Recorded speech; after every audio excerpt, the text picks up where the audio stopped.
Before the world ended, history was written by the victor. Now, it is written by the survivor. The same survivor caught in the chaos of a burning city, barely paying attention to his surroundings, only focusing on the one thing that kept him alive to tell the tale. The same survivor who blocked out the memories of his fellow men being dismembered and consumed by mutants that were once human. That is to say, history is way more fuzzy post-apocalypse than it was pre-apocalypse. Dates are debated and the timeline is wonky, constantly shifting as new infected areas are discovered. Only a few of us even care about cataloging the history of this global disaster.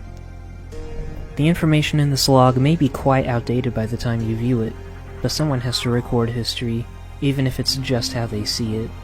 With that in mind, let me tell you the beginning. The beginning of it all, as we know it so far.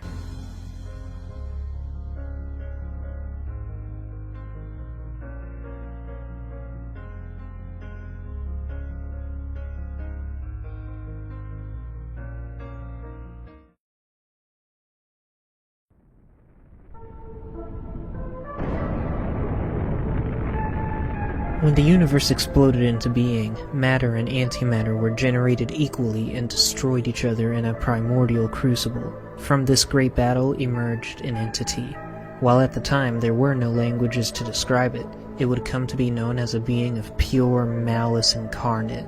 Rancor was all it knew, all it was, and it existed that way for billions of years, cursing its mystery progenitor for the crime of existence, until one day it crashed into the unimaginably hot magma of an infant planet. That planet would grow and evolve to become what we know as Earth. Around this now dormant demigod, over the course of billions of years, an island would form, and on that island, a volcano. Its resting place. Life would evolve and human beings would soon appear on this green planet. Hundreds of thousands of years would pass until we get to around 2900 BC. At that time, Bronze Age tribes of Indo-Europeans lived in the region between the Baltic Sea, Eastern Steppes, and Siberia. These people soon discovered an artifact that would change the course of human history over the next few thousand years. It would come to be known as the Soulcrystal. It was named this way due to its main property of being able to collect and store souls upon death, if killed nearby. They formed a small religion around this anomalous mineral, performing rituals in the night involving the harvesting of souls and whispers, perhaps whispers of the souls within the crystal itself. However, something went wrong. A terrible incident. The crystal caused horrific, eldritch mutations within all those it had under its spell of ruthless ambition. This incident caused all the tribes in the region to band together to destroy the crystal and hide its pieces in different locations that only one tribe would know, for they wanted to prevent anyone from reforming this crystal. The tribe who recorded this tale hid theirs in a tomb marked by the sigil of the Soulcrystal, and guarded by their spirit ancestor, known as Anastasia. The monsters would go on to spread to most of Europe, wreaking havoc wherever they went, birthing most of the legends of mythological monsters we know of today as mere stories. However, back then they were simply known as the Beasts. Not much is known of the ancient, advanced civilization that once thrived on Bubion Island. The pillars have yet to be deciphered, and the technology and its origins remains a mystery to this day.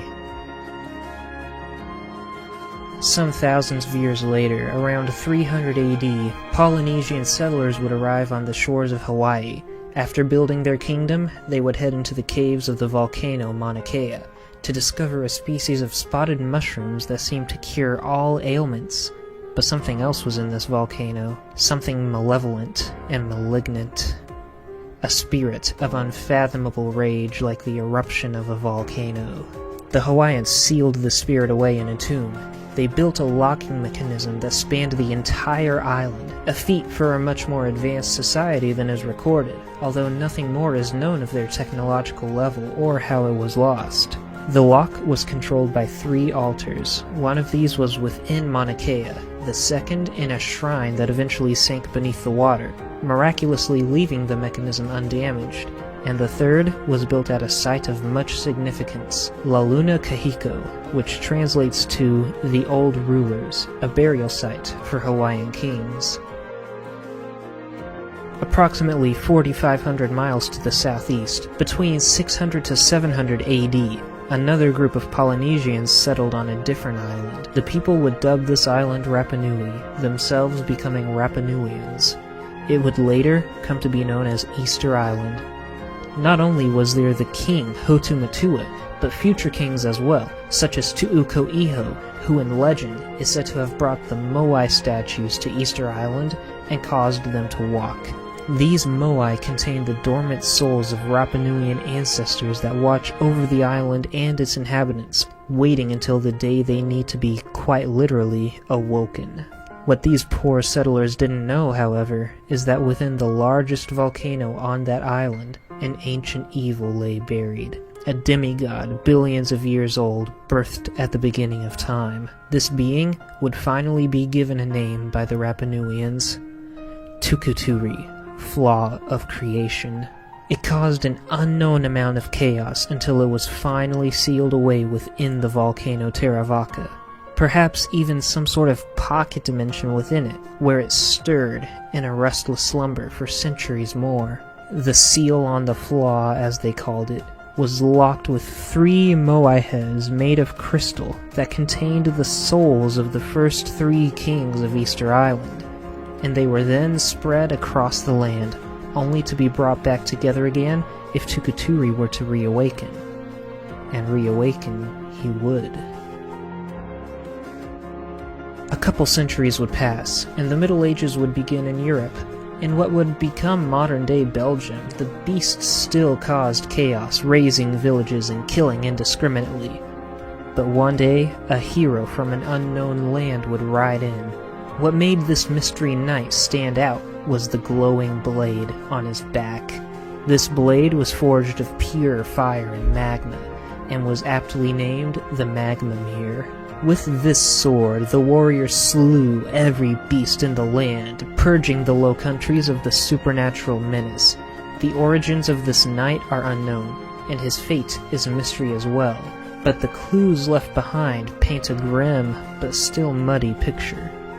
One beast did survive for sure, a humanoid demon with armor, red skin, wings, and fire-breathing abilities. Within this beast's lair is not just treasure, but the Magma Mirror itself, standing on a pedestal, like a trophy won after a battle. This beast, known to some as the Dragon Mage, would stay hidden for centuries beneath what would come to be known as Signal de Beltrange.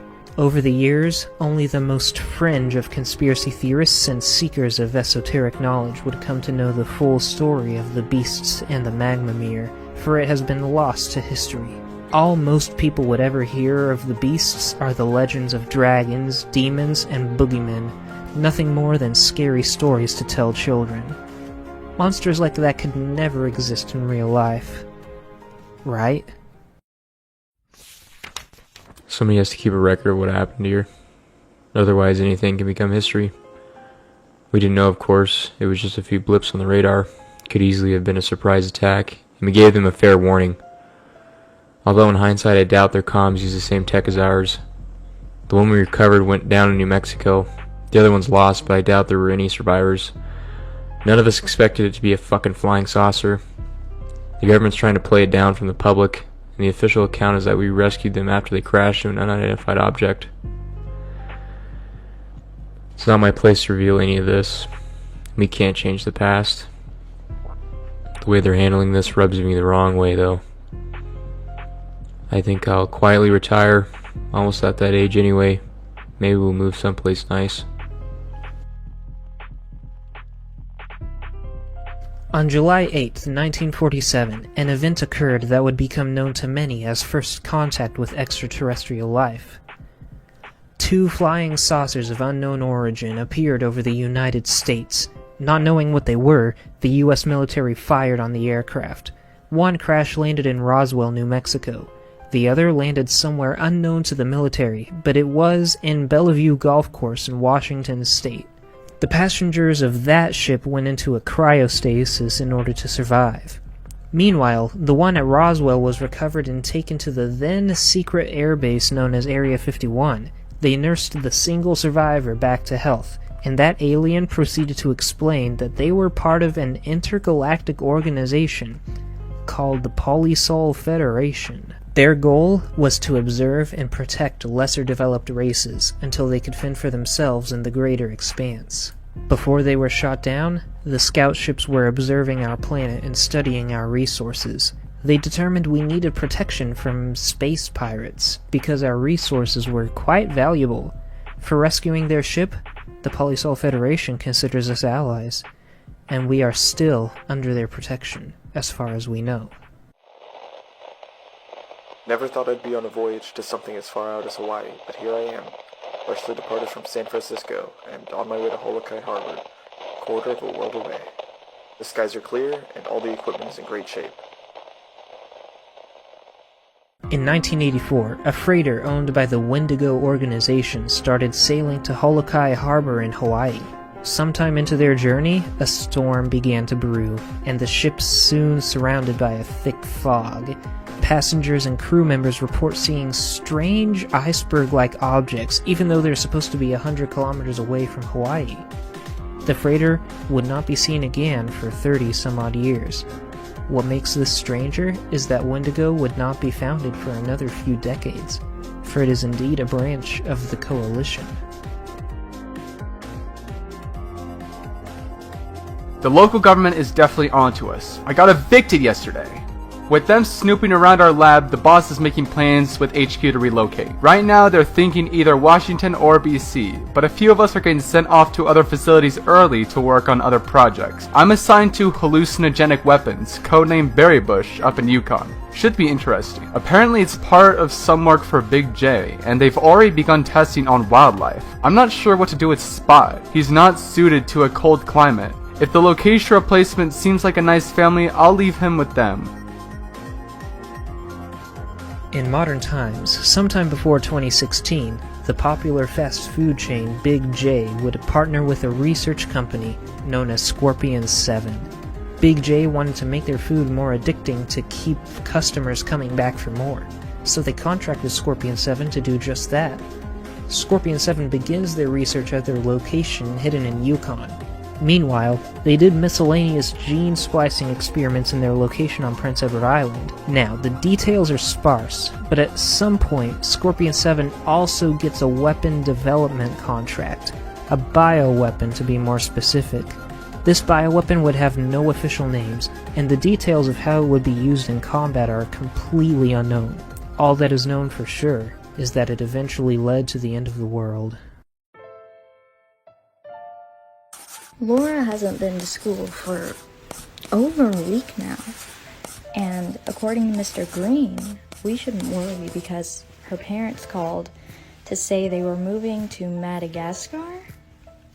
I don't think that's right because she would have told me. So I cycled down to their farm. Well, at least where their farm used to be. Someone in a biohazard suit told me the road was off limits and turned me around. But I saw construction equipment and a giant hole where the crops used to be. I hope Laura's okay. They're acting like everything's normal. But I can tell Mom and Pa noticed it too. I remember growing up here my whole life. My family, my friends in Montague, but the memories don't fit right, if that makes sense. This is my diary, but reading back, I don't feel like I wrote those things. The Canadian government caught wind that something suspicious was going on with Scorpion 7. In order to combat their illicit research, they start investigating and interfering. They evict employees from their homes, so Scorpion 7 acts. They move their evicted employees to work at different locations, and the executives decide to move the PEI location entirely. To do this, they kidnap a farming family, wipe their memories, and implant false ones of them having lived on PEI their entire lives. They then demolish the old facility and build a farm there for the family to live in. They rebuild the facility in Washington state, where the farm once stood. In Washington, Scorpion-7 would continue research on the bioweapon, which included experimenting on live human subjects. My new workstation at the outpost is turning out a lot better than I expected. The staff here seem to be warming up to me already, and Dr. Stevens even invited me to play chess earlier today. This LOTS experiment are a step above the boring DNA splicing down south, and for the first time in months, I am feeling intellectually stimulated. Still, I miss Spot, and the cold up here is something else, but the move was unavoidable for obvious reasons. The shipment from HQ came in earlier than expected. More contract work for those executives at Big J. This one seems to be part of an even larger project, and I get the feeling they are splitting it up between labs to make it harder for us to see the big picture. Not really sure what the consumer application is either, but hey, it pays the bills. At an unknown time, Scorpion-7 stumbles upon the crashed Polysol Federation ship in Bellevue Golf Course. They rescue the cryogenically frozen survivors, taking them to an undisclosed location, and they take some of the alien technology for themselves to experiment on, such as the Shadowstalker Mark I railgun. Unbeknownst to Scorpion-7, the US military was watching and listening, and they did not like that some random company had access to such top-secret information. As more contract work for Big J comes in, Scorpion-7 splits the workload of different projects between the various locations, which means the location in Washington, the one working on the bioweapon, would also be working on the food products for Big J. This would soon turn out to be a terrible mistake. Somehow, the food got cross-contaminated with this bioweapon, and when they shipped out, it sealed the world's fate. One could argue Scorpion-7 deserved what came next. I'm sorry. So sorry. Our past bioweapon contracts were never used, so I didn't think twice about this one. If you're reading this... Intel suggests that they have experienced a containment leak, so you're tasked with moving in earlier than expected. Exercise extreme caution. Remember that these guys are heavily armed. If given the opportunity, take any tangos captive for interrogation later. Subject: Earth. Date of death: May 22nd, 2016. Time of death: around midnight. A test subject for the bioweapon breaks out of its containment chamber. It proceeded to tear through the unprepared researchers, and the facility was wiped out. A military squad is ordered to move in on the facility some 30 minutes later, but it's too late. The zombified researchers and mercenaries are unleashed upon Washington state. That, coupled with the contamination of Big J's products, made sure the beginning of the end was swift and unexpected. It easily could have started many outbreaks in different parts of the world, each point of origin expanding terrifyingly fast until they all merged together into one large outbreak. We couldn't fight a war on that many fronts. The creatures this infection created would become known as the Turned. A plane carrying infected passengers would land in Russia that morning. The passengers would break out and swarm the airport, causing civilians to be evacuated to Moscow, where the Turned would follow. Days later, as research is being carried out in places like California, Canada becomes more and more overrun. The Canadian government, before going completely dark, orders the destruction of Confederation Bridge connecting Prince Edward Island to mainland Canada. The bridge is destroyed with tanks, and civilians were still on the bridge at the time. Those lives were lost for no reason, for despite the Canadian Armed Forces' best efforts, the infection arrived at Prince Edward Island.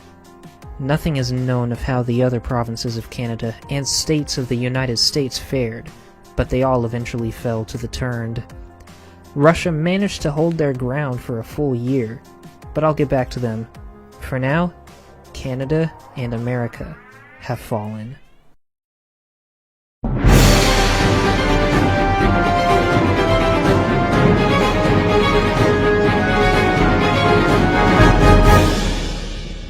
The spread of a new disease among the mainland United States has caught attention as it reanimates the dead, according to reports.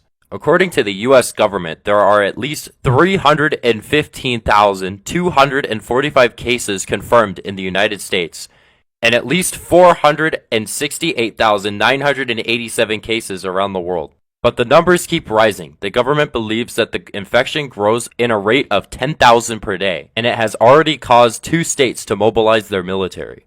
Meanwhile, the discussion of the Rio Internationals will be cancelled goes on as fear of the new infection rises. The international committees say the event planned for Rio a few months from now won't be cancelled, even though the states of Rio de Janeiro is still preparing for the event.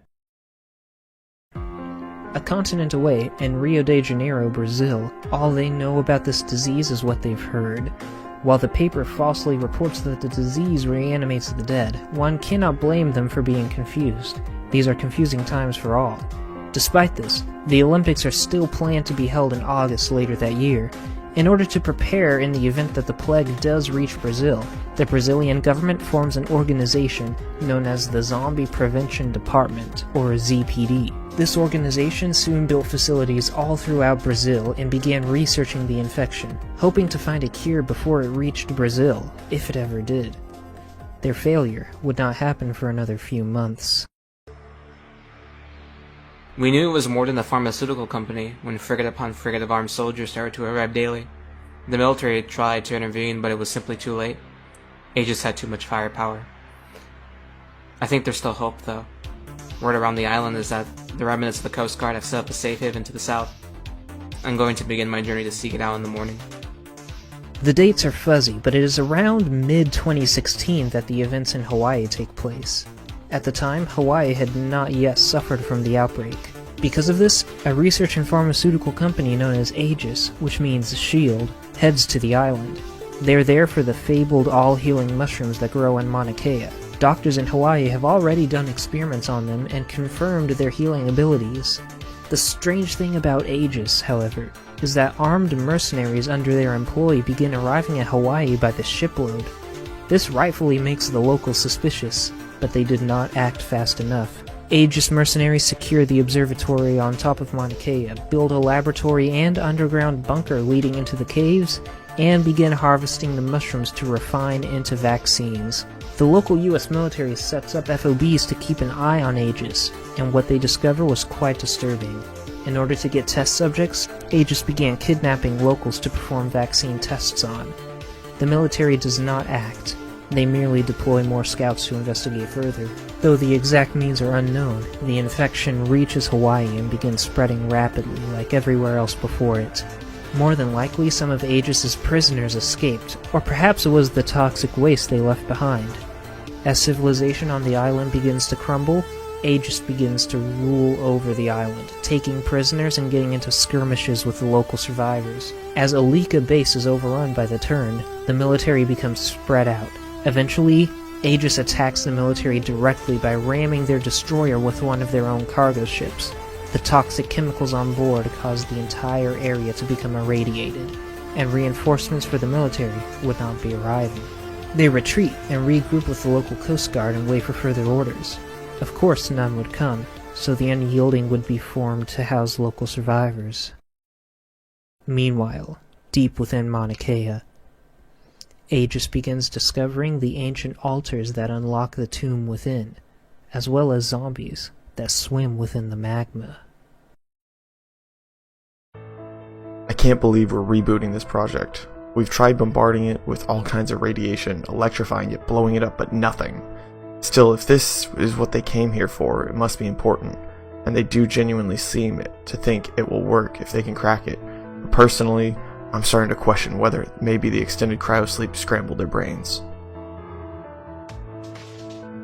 Russia was still holding out. Except for parts of Moscow, life continued as normal.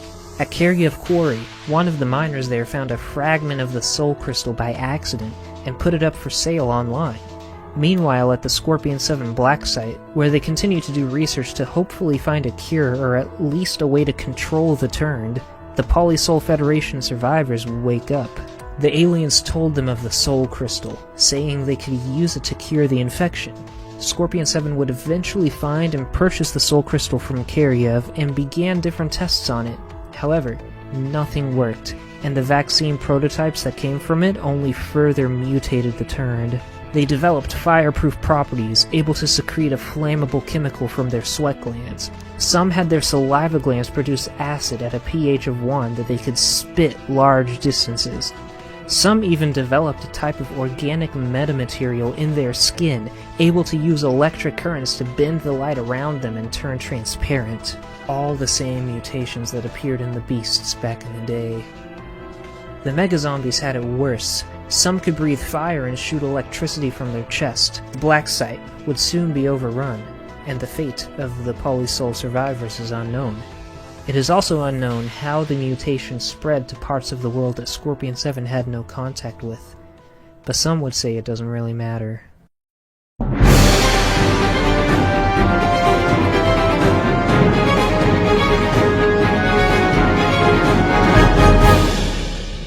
Yesterday, August 20th, an international football game was interrupted in the middle of the broadcast due to a mass riot in the Maracana Stadium. According to the viewers, the cause of the riot was a group of heavily violent people that began to attack their surroundings. The government has issued a public statement to not head to Rio de Janeiro until the situation is resolved, and for residents to leave to nearby towns.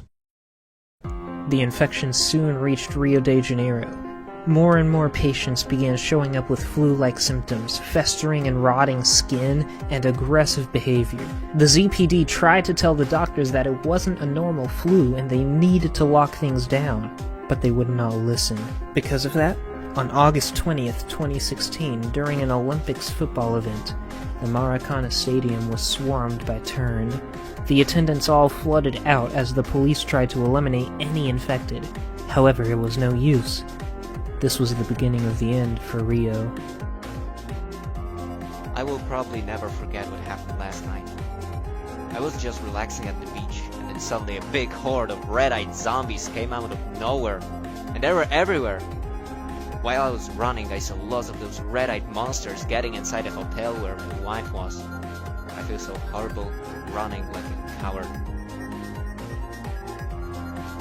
Some time passed as the number of Turned slowly grew in size in Rio.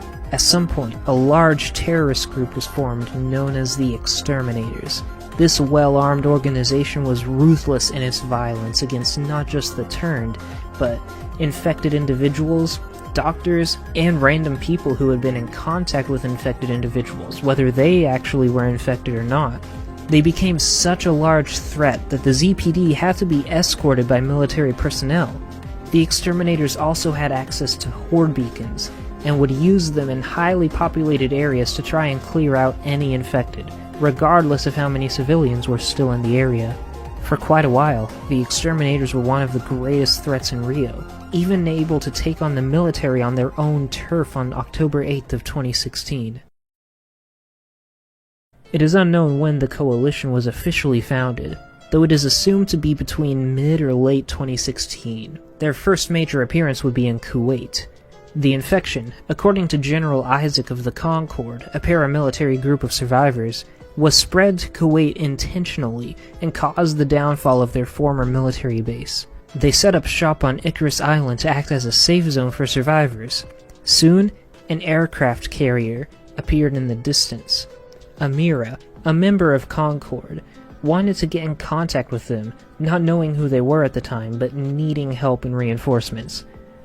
One of Concord's agents, a survivor from the mainland, would become crucial in making first contact with the coalition. It took quite a bit of negotiating between Concord and a local militia group, but after it was learned that a man from the militia group, Weston, and a woman from Concord, Krieger, knew each other, the survivor got the parts they needed to repair the radio and make contact. Once contacted, the coalition ship got closer, and the name could be seen. The Liberator. The coalition then landed on Icarus Island, and Concord officially joined the coalition as another branch. Many important members of the coalition appear here. Admiral Isk, Major Sidney, who would soon become Captain Sidney of the Liberator, as well as members of Concord that are now in the coalition, such as Yui, Snow, Aazora, Ashley, and Krieger. However, there is still quite a bit of mystery in Kuwait. something tugs at the back of the survivor's mind. What of the strange, esoteric ruins on Bouillon Island and the phantoms that haunt them? What strange experiments led to the giant cucumber plant at Al Abdali? Is that giant eye in the sky real, or a mirage, a figment of our imagination? All three, or none of the above? If these questions were ever answered, we do not know them. Not yet, at least, for the pillars on Bouillon Island are beginning to ignite with arcane, magical energy, one by one. Everything's on schedule for the next shuttle launch. We are the only facility still operational. Schwarzwald went dark several days ago, so it's on us to get the last few shipments to the station. The pressure's high and it's starting to affect morale. Humanity's future rests on our shoulders. Germany did manage to hold out for a while, but sometime during the 2016 Oktoberfest, the infection arrived. In order to contain an outbreak within Hamburg, possibly originating from the Big J there, the German military blew up REUPLOAD Dam and flooded the city in an attempt to contain the infection. It did not work, and the German government was forced to enact a Plan B. They called their remaining troops to Schwarzwald military base. The government's plan was to launch a space shuttle up to a secret orbiting space station. The shuttle would carry parts to build a teleporter in the station that would connect to one on the ground, which they built within Neuschwanstein Castle. Their first shuttle launch failed, crashing into the city of Cologne.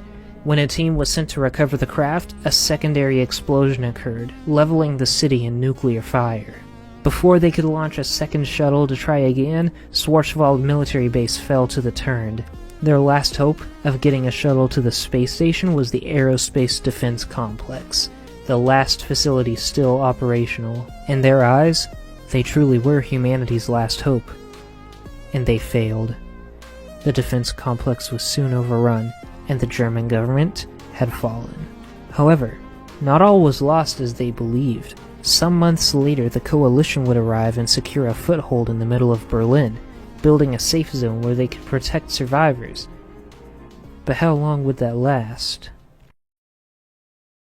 Meanwhile, in France, on October 24th of 2016, the French government hired a research company called RULA to develop weapons for them. The government has seen the chaos occurring in Germany and around the world, and they wanted advanced weapons mass-produced for the French military that would excel at eliminating the Turned. RULA accepted the contract and began development of these weapons in their underground facility to the southeast. On November 16th, they completed their first weapon, a flamethrower that shoots a highly pressurized napalm that could kill the fireproof Turned. This was approved by the French military on December 22nd, and RULA began working on their next project. On January 2nd, RULA made significant headway in this new project, the development of energy weapons that are highly accurate and powerful. They named these energy weapons focus weapons. The French military would never get a chance to use them. I see the mistakes we've done.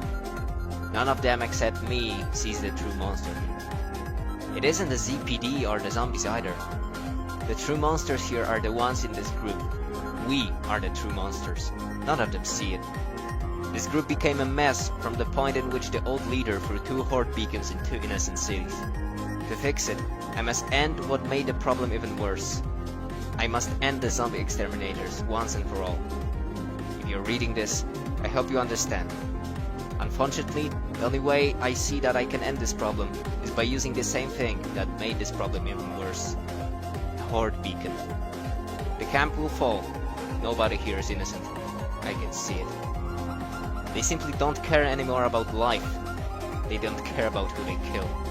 A zombie or a human. Do not destroy my horde beacon and the suffering will end. Once and for all. Back in Rio, the ZPD had just installed new software and gotten new technology on January 4th of 2017, so they can better research the infection. They begin research on the mutated Turned, but they still need better equipment to research the virus itself. They don't understand anything about it. Eventually, the ZPD would develop the Zombie Kill Agent, or ZKA. This, however, did not work as intended. It merely killed the zombies, and if an individual was partially infected but not quite turned, it would kill their infected tissue but keep it on their bodies. The ZPD would not be around long enough to perfect this technology. They had been doing experiments on the horde beacons recovered from the exterminators, and something went wrong. A lot of things went wrong, actually. As they were being overrun by zombies attracted by this horde beacon, they were also attacked by the exterminators. It appears in the chaos no one made it out alive, except for those that turned. Consequently, with no one to monitor the generators, the entire surrounding area of the ZPD's Santos Junction slowly began to get irradiated. The exterminators, weakened by this, would finally be disbanded after a member of their group activated a horde beacon within their own base, destroying the group permanently. However, it would split apart into various splinter factions that continue to fight and vie for control of Rio to this day, like cutting off the head of a hydra. We interrupt this program. This message has been broadcast at the request of the President of France. This is not a test. Please stand by for the following message.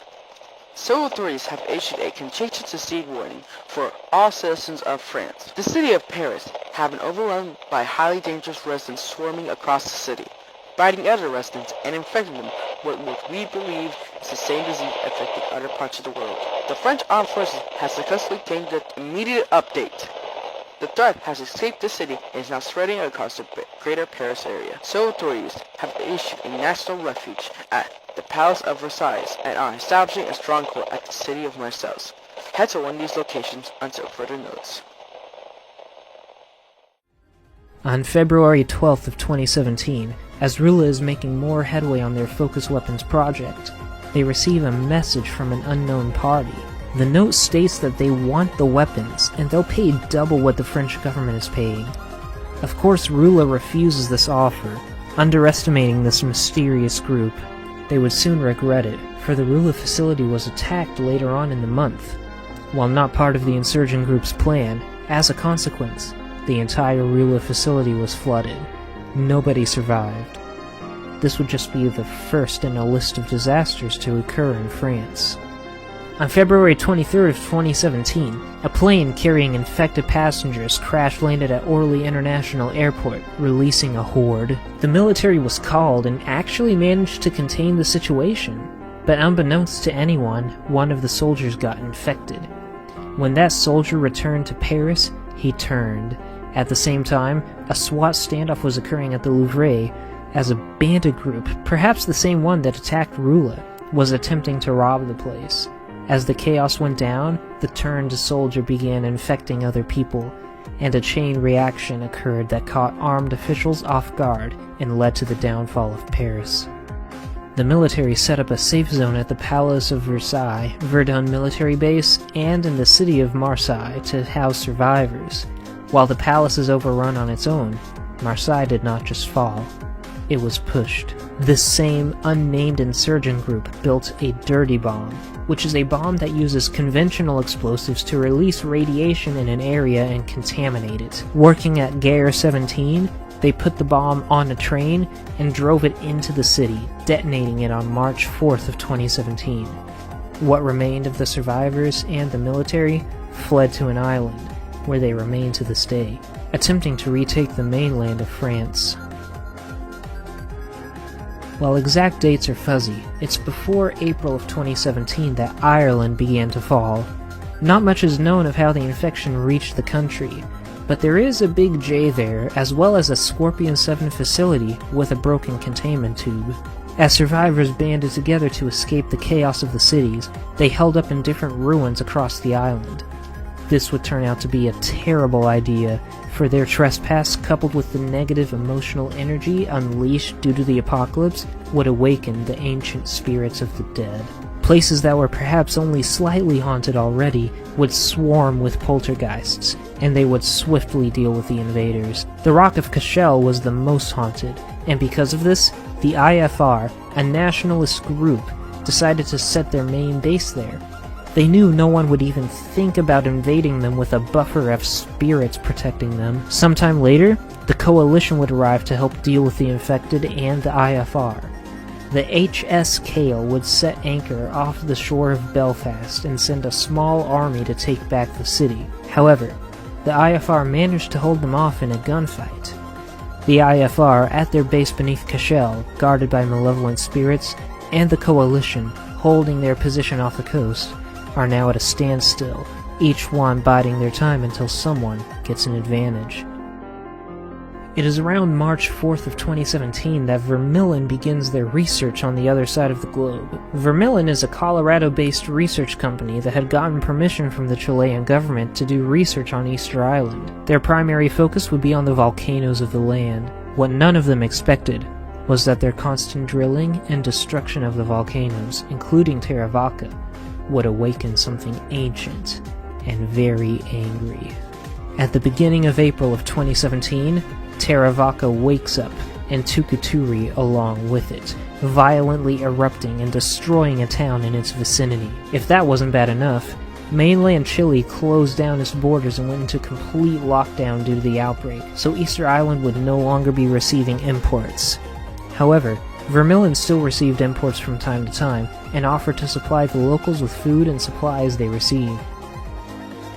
A month later, on May 15th, Vermilion discovered a giant chasm in the ocean floor, opened up by the volcanic activity. Their HQ in Grand Junction, Colorado, orders them to begin construction of a bunker within the chasm. While this at first confused the Vermilion employees, they soon make an amazing archaeological discovery. They find one of the ancient crystal moai buried within the sediment. We just lost contact with the rail cannon team. I fear the worst, but from their last transmission, it sounds like their mission was a success. All exits are now blocked. We are trapped here with the infection. Russia managed to hold out for a whole year, but the sheer number of turned became too much for them. Moscow was overrun, and it began to spread fast.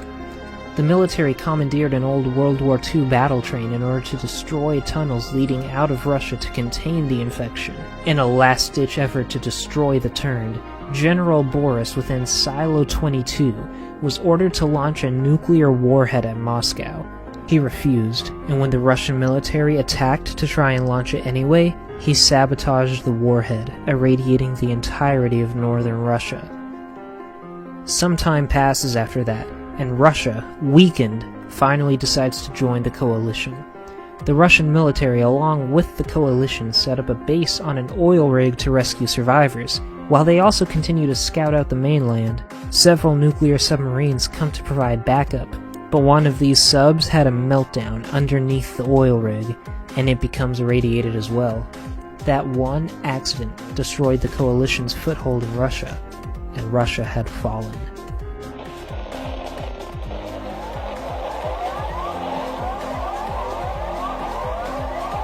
Weather alert.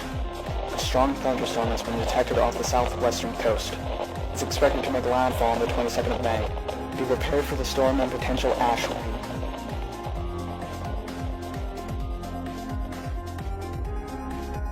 While the coalition is still fresh on our minds, let's go back to Easter Island. On the night of May 22nd, 2017, the same day tunnels were being destroyed in Russia, a freak storm surrounds the entire island, causing waves as well as purple and white lightning streaking across the skies, an unnatural hue for a seemingly natural event. The next day, when everything clears, locals discovered a ship appeared off the coast of Hangaroa. The ship is rusted as if it had been there for years already. This would turn out to be the Wendigo ship that got caught in that storm in 1984. This ship would sink. It is unknown if it sunk later or if it arrived sunken, but the coalition crew were turned into water zombies. This new mutation allowed zombies to breathe underwater, and some could even camouflage exceptionally well. This was Easter Island's first contact with the Turned, although it would be another year before it began to appear on the island itself. Vermilion would continue to build and finish their bunker within Terevaka on May 31st of 2017, unaware of this anomaly. Or were they? What makes you think it is acceptable to just cancel all flights? I have places I need to be, and I know I'm not alone. I don't care about your pointless refunds when you don't even give a reason as to why all the flights have been cancelled. All you big companies, think you can just push around your customers. I will not let you get away with this. I want a return flight. It is only on May 26 of 2017, after the fall of Russia, that President Staswalle of Greece declared a nationwide state of emergency. While life carried on as normal for a while, Greece was cut off from the rest of the world, and flights to and from the country were cancelled. But before Greece completely fell, 2 other countries did. We're not closer to locating the local rebels group's base, other than that it must be near the mountains. They're evidently planning something big though. I advise we remain on high alert and consider going on the offensive.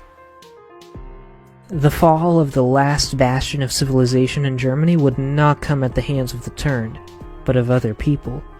When the government fell, the coalition stepped in to fill the void, and they lasted up until around June of 2017. But there were a few people unhappy with this arrangement. They call themselves the Syndicate, a group of bandits and anarchists that think it's better with no civilization. Being against authority is one thing, but these guys just want chaos for their own greedy and selfish desires, the same desires they accuse the coalition of having. After skirmishes here and there with the coalition, and the coalition preparing to go on the offensive, the Syndicate attacks the compound in Berlin with a 3-pronged strike. A heavily armed team drove through the gates and onto the highway overlooking the area to rain down hellfire. A second team entered into the sewers of Berlin and came out to sandwich coalition soldiers. The final team posed as survivors to get inside the compound, smuggling in weapons to help in the fight. The Syndicate were victorious in the Battle of Berlin. Some coalition managed to escape and took 2 prisoners with them, Pedro Riso and Terry Richter.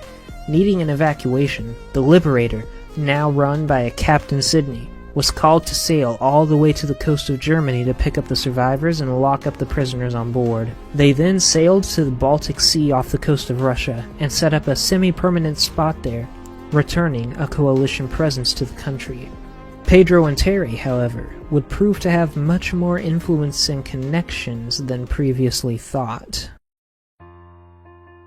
Attention! All patients and medicine must be transported out of Belgium immediately.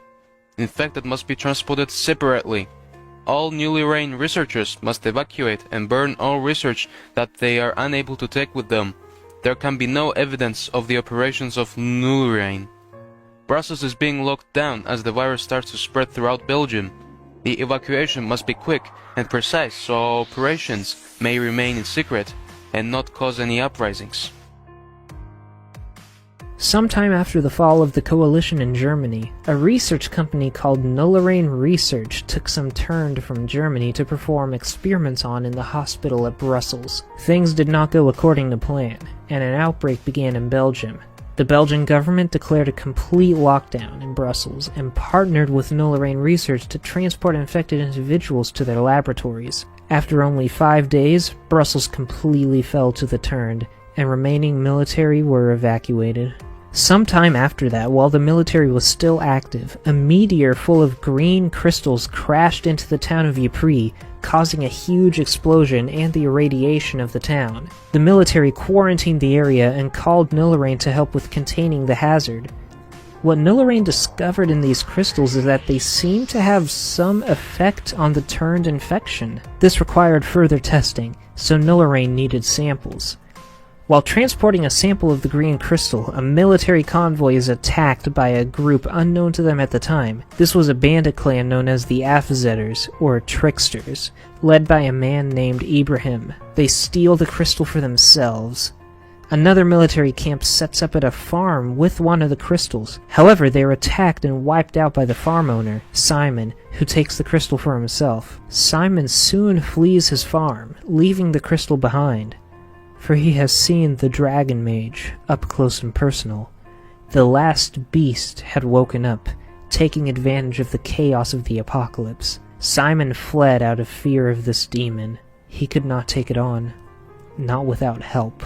One of the ways Nullerain received subjects for experimentation was the kidnapping of prisoners. The military would take prisoners and send them straight to their labs. 2 of these prisoners were named Oscar and Axel, and they're friends with Terry Richter. Terry sends them a letter explaining that the Liberator is coming to Belgium to help with evacuations, and they need to somehow escape and free him. Oscar and Axel do manage to escape, with Oscar eventually being trapped by the Ridders van Licht, or Knights of Light, the last of the Belgian military collecting survivors for evacuation. Axel manages to find his way to the Afzetter's cave. But how did Terry even get the note to them in the first place?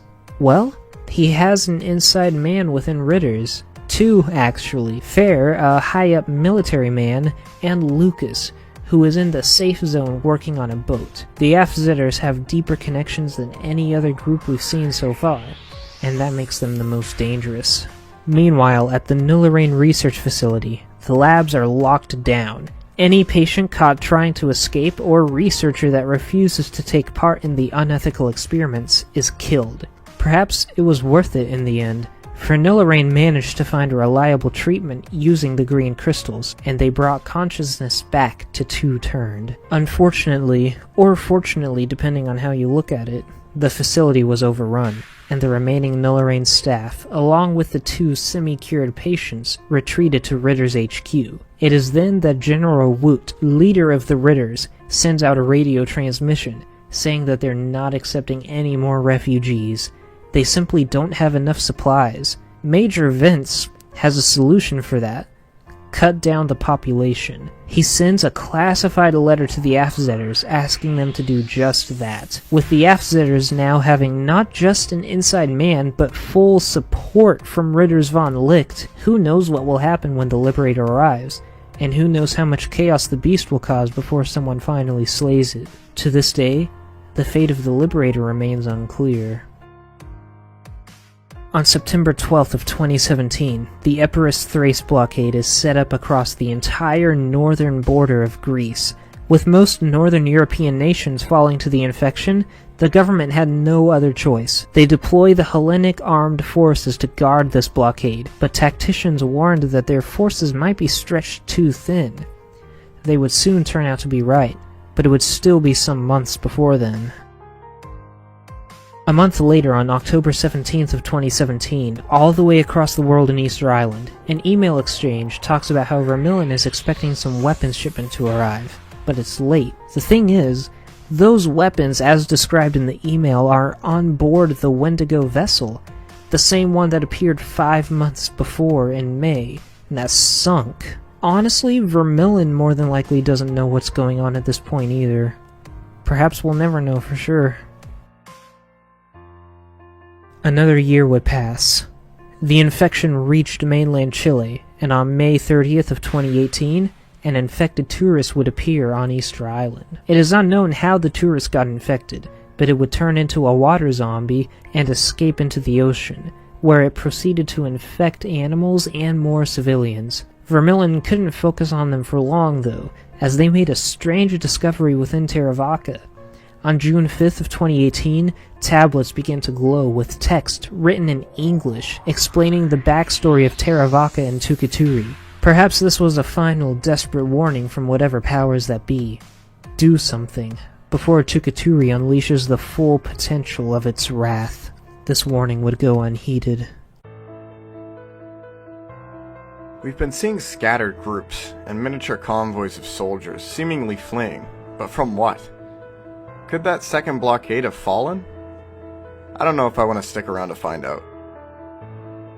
Back in Greece, around the same time, maybe a month earlier, the Epirus-Thrace blockade is breached, and a horde begins to swarm the entire northwest section of Greece. The military retreats to Meteora military base, but that is overrun, so they retreat further to Trinity Monastery as they are quickly surrounded by an ocean of green with a tint of red. The Greek High Command, which includes General Ares and President Esteval, sends Cerberus vehicles to a mountain nearby, and they launch 6 volleys of experimental Thanatos missiles, which amount to mini-nukes, right at the horde. This irradiated the area and barely did anything to stop the horde's numbers.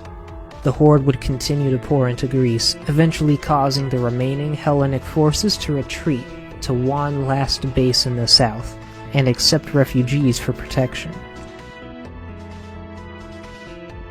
On June 9th of 2018, the same month the Hellenic forces are accepting refugees, Grand Junction, Colorado is nearly overrun by the Turned.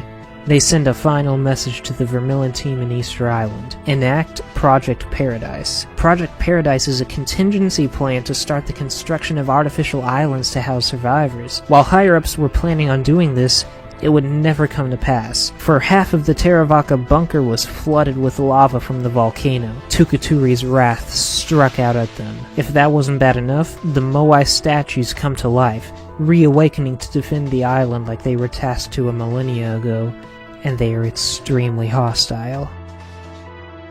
I can't believe they just opened fire on us. All we wanted was refuge, safety, like they promised. We'd waited and waited to get inside that base, and just when I thought it was all going to be okay, they sounded their alarm and started firing their machine guns.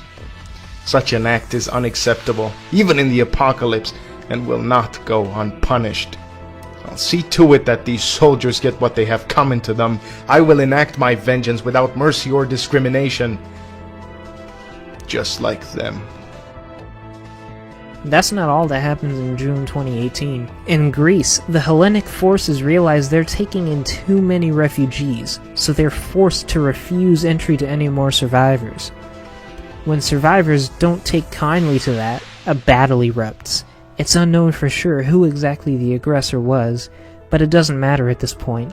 The survivors of the attack that weren't Hellenic forces left to either form their own camps, which would eventually fall, or created the Omega Squad, a group dedicated to battling the Hellenic forces. Not only had Greece fallen to the Turned, they were now in a civil war, one that might never end. They still fight to this day.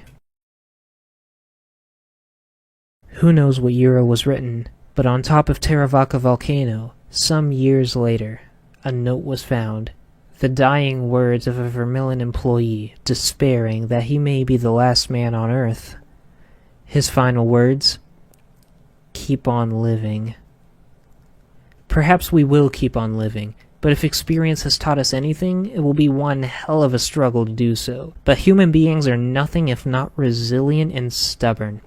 No matter what else we may discover about the Turned, or what other places could be affected by them, or how many other cosmic abortions like Tukuturi exist out there in the greater cosmos, we should find a way to live through it all. If we do not, it will be our own fault. So, viewer, keep on living.